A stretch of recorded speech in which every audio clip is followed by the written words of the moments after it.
What movie was so hyped up but ended up being terrible?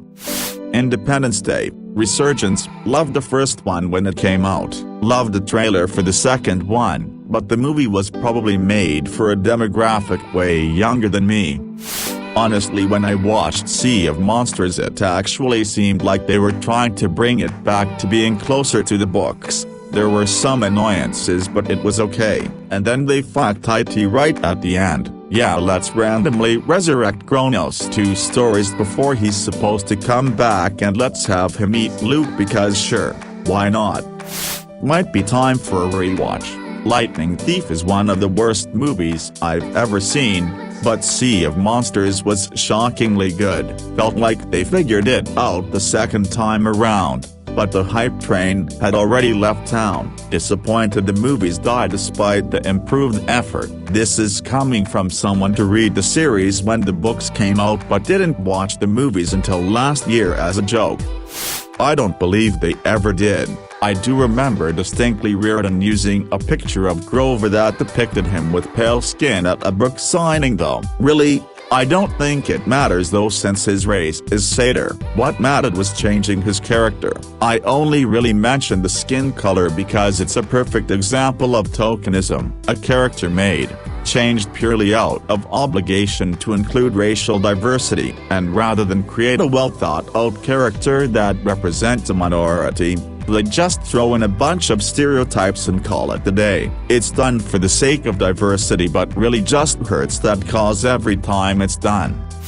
Man, I was studying in a hostel, a school, but students live in dorms instead of commuting daily, and we weren't allowed to have cell phones or music players, etc. So the only source of entertainment was to either read books or play sports. I read The Lightning Thief and I was so into it I read the other 4 books in a month's time. The first thing I did when I went home during summer vacation was to watch the movie, and boy was I disappointed. Never bothers watching the sequel, and also they did a terrible job with the characters and the portrayal of Mount Olympus. I totally agree. I watched it a year ago after reading the book.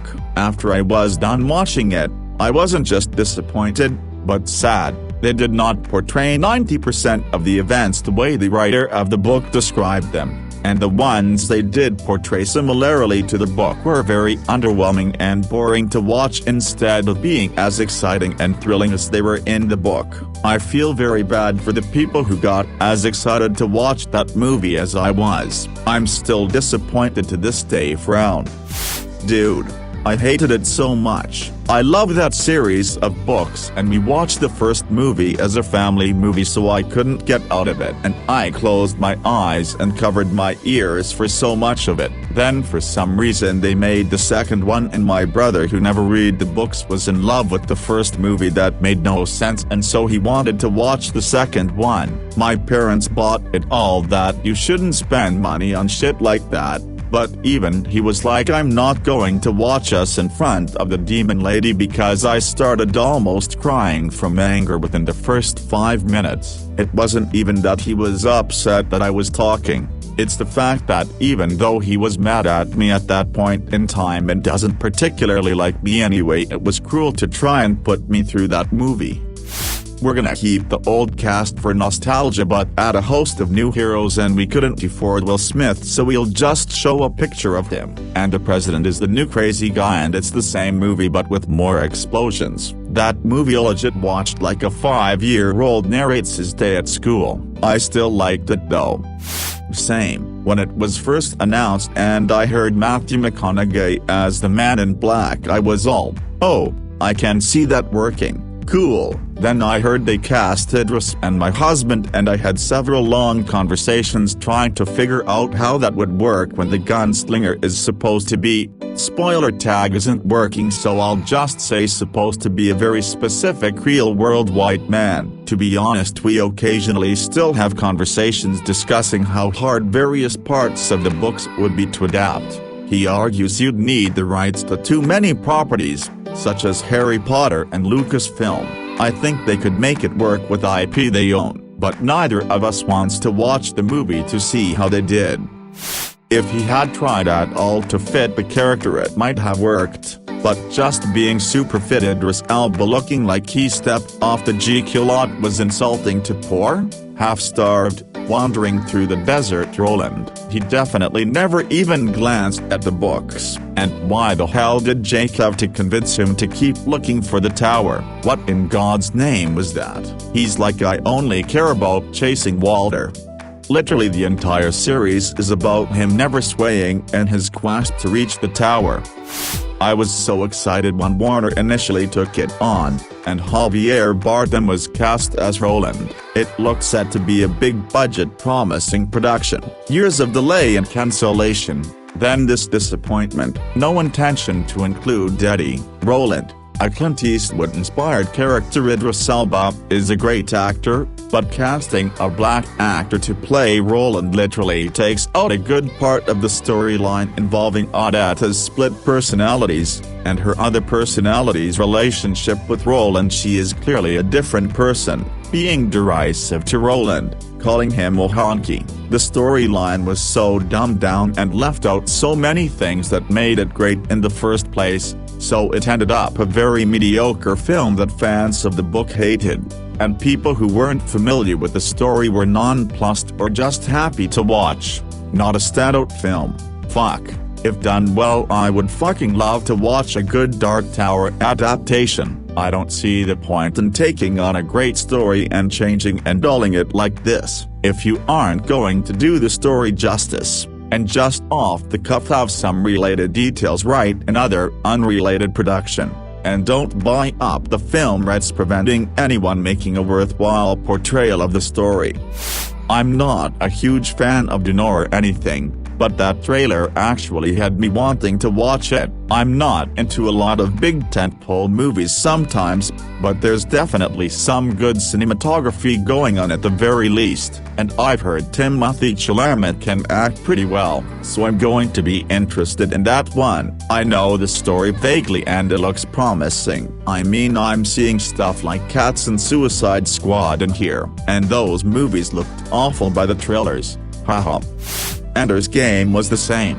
I read the books in late 90s early 2000s and even the newer books that landed in the late 2000s. The way they took a lot of things out of sequence and removed vital relationships in the book was criminal. Ender's relationship with Valentine was his closest and strongest relationship that he had. It was essentially non-existent in the movie. He almost figured out that they were commanding real ships several battles before the final one. He kept that secret close to his chest and didn't tell his battle mates to protect them, which increased his stress and only broke the news after the final battle. In the book, Sander doesn't figure it out, Bean does. Ender is surprised at the end of the final training mission that all the military brass who showed up for the final exam were celebrating when they wiped out the entire planet. Bean asks a minor question of one of the tech support guys about why, if this is simulating their future real-world space battles, they didn't program in a communication delay between when the kids give orders and the ships responding, which they would have if they were using light-speed communications. The tech was just like, I guess that they just didn't think that was worth programming in. Bean realizes that answer can't be true given the sophistication of the simulations and the fact that the tech was sweating nervously. So he deduces they must have secretly developed faster than light communications following the first Formic Wars. He then hypothesizes what you would do with that. You could put one in every ship and have it feed back its location to the command center for display on a digital map, which would ultimately look like the exact simulation that they're practicing on. He realizes that this is what they're already doing, and that all the battles are real, and the idea terrifies him so much that he convinces himself it must not be true and tells no one in order to keep their decisions clear in the training sessions. He only reveals it to the others after the final battle, when one of his colleagues says of the simulation of the planet exploding, would that really happen? And Bean replies it did just happen.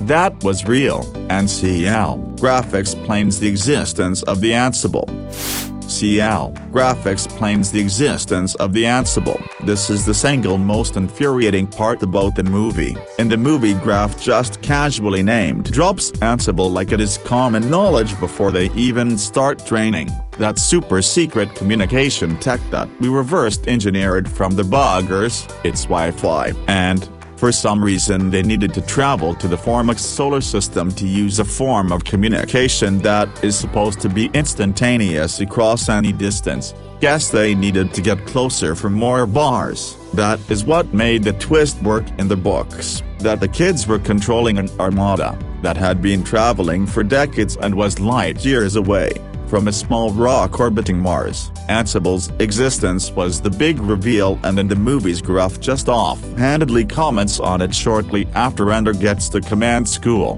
which I also hope was just a poorly conveyed multi-year travel montage and not that their trip only took a few days. Few movies have ever gotten an audible response from me besides laughter, and that one brief moment had me shouting the most flabbergasted "what" of my life.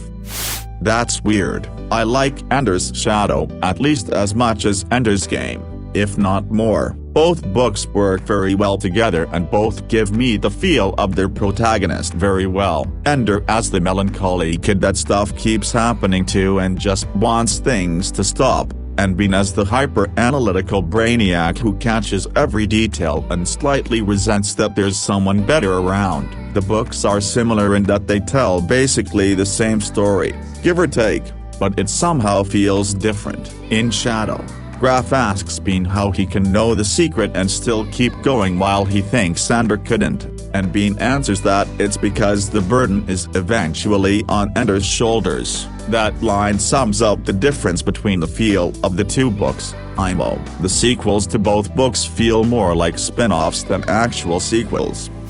Bean's pub is from the sequels, but the same events happen in the original book. Ender thinks the simulations are just simulations all the way until the very end. He kamikazes the remainder of his fleet to destroy the alien motherland because he's burnt out and depressed and done with everything, and he thinks such a reckless and suicidal move will get him kicked out of the program. Instead, the station erupts into cheers as they tell him everything's real and he has just ended the war by committing interplanetary genocide. Yes, Hooper permanently proved that he knows nothing about musicals with that one. Cats has a ton of really good songs, but they were all messed up because Hooper didn't even bother using click tracks to keep the tempo, as well as changing all the songs from being sung by another cat or group of cats and having them being sung by the cat the song is about. He almost messed up the whole plot, including making McCavity the main antagonist when McCavity is a nuisance at best in the stage version. The true protagonist is Grisabella, who just wants to be accepted back into the group while the older members of the group still hold a major grudge against her. Lindsay Ellis does a good job explaining how badly the plot, as little as there is in the original, and spirit of the musical was destroyed, and Sideways covered how the music of the show was absolutely butchered. They were all messed up. Sideways even says himself that the dancers and singers kept to the tempo of the song. That's everyone except for 3 characters, and I don't get people saying that the plot and story were destroyed. It's a stage musical. There are dozens of production over 4 decades with wildly different interpretations of the characters and story. 2 of the cats were made of paper in the original stage version. Are we pissed that they didn't do that too? And I don't get Ellis' argument that it wasn't true to the musical when she doesn't even like the musical or know anyone who does. She doesn't know the spirit of the musical. And thank God, honestly. I remember watching the film with the director's commentary on. Don't ask why. I was like 12, and I swear there were at least a couple times where he was literally like, "Oh yeah, so we were gonna do." Book-accurate thing that would have made the movie at least a little more palatable, but we just kind of forgot lol. Like, how do you go through presumably months of pre-production specifically to plan all this shit out and then just forget? The book really wasn't any better. Soulless hero's journey, Star Wars knockoff in a boilerplate fantasy universe without enough character depth or an interesting enough plot to make it worth anything. It should have been more surprising that it got a film adaptation at all than it was that the adaptation was bad, garbage in, garbage out, waste of an incredibly talented cast in Irons/Malkovich/Carlyle at any rate. I loved The Inheritance cycle, but I was in my teenage years when I read them, so I don't know how I would like them now if I reread them. There were definitely enthralling bits in it. Some of the ones I remember were in Stronghammer killing hundreds of Ruggles, a whole chapter dedicated to the crafting of 3 flame sword bruising. Also, now thinking back, I loved the world building as well. E.g. magic being a finite resource which can kill you if you're not careful. As I'm writing this, I'm remembering how great the books were. Of course. To DC's credit, they did try. They originally wanted to use Nolan's Batman series as a launching board for a DC cinematic universe to rival Marvel's.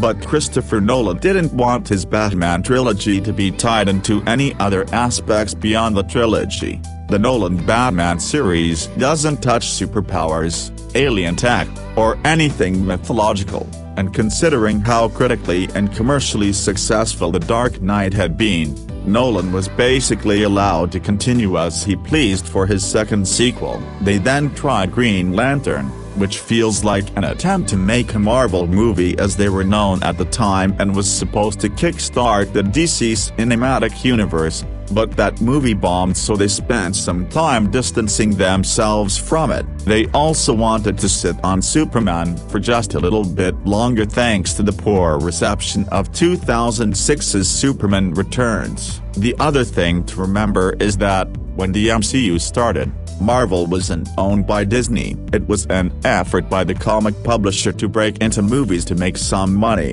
They were committed to churning out 1 movie a year. Meanwhile, DC was owned by Warner Brothers, and it was just one of many properties they had. Warner Brothers really only started taking notice in 2012 when The Avengers broke box office records, and by that point they already had Snyder's Man of Steel in the works, which could serve as a starting point if it was successful. The problem DC had though is that Zack Snyder's version of the DC universe is very hit and miss. Some people love it precisely because it's so dark and gritty, while others feel this betrays the characters. Even Batman, a character who suits dark and gritty, comes across as a cold-blooded killer in this universe. Batman vs Superman was the breaking point though, a film too full of nods to future movies, prophetic visions, and a very badly portrayed version of Lex Luthor made a lot of people write off the set. Combine that with the following Justice League being reshot by another director who changed the tone at the studio's request,